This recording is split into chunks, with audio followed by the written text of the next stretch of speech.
Hi and welcome to yet another video where we are going to take a look at another collection data type in Python known as the list. And because we have already learned about the tuples, I'm going to contrast the two, okay?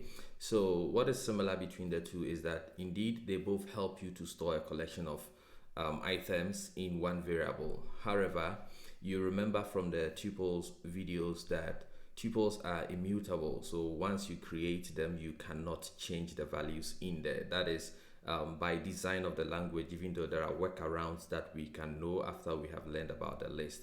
Now, what makes a list different from a tuple is that lists are changeable, so they are mutable. They support mutation, which means that once you have stored items in a list, they are not set in stone. You can always change them as and when you want. Sorry about that.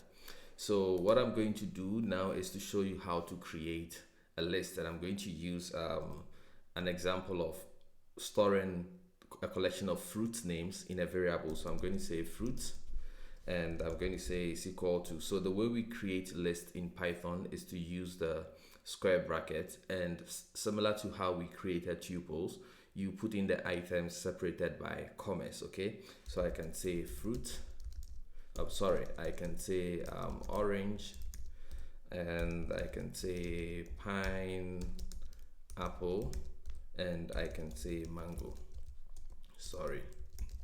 Yeah, so this is what we use to create a list. It is basically delimited by the square brackets. And so if I go ahead and then we check the type of the fruits variable, we expect to see that Python is going to tell us we have a list. So let me run this program. I'm working in a file called listcreation.py. So I'll say python 3 listcreation.py, and you can see that indeed the data type for fruits is a list because it is made up of comma separated items which are stored in square bracket, and that is what makes this a list. Okay, so I'm going to show you what will happen if you print the list out. So if I print out a list like this, let's see how Python is going to handle that.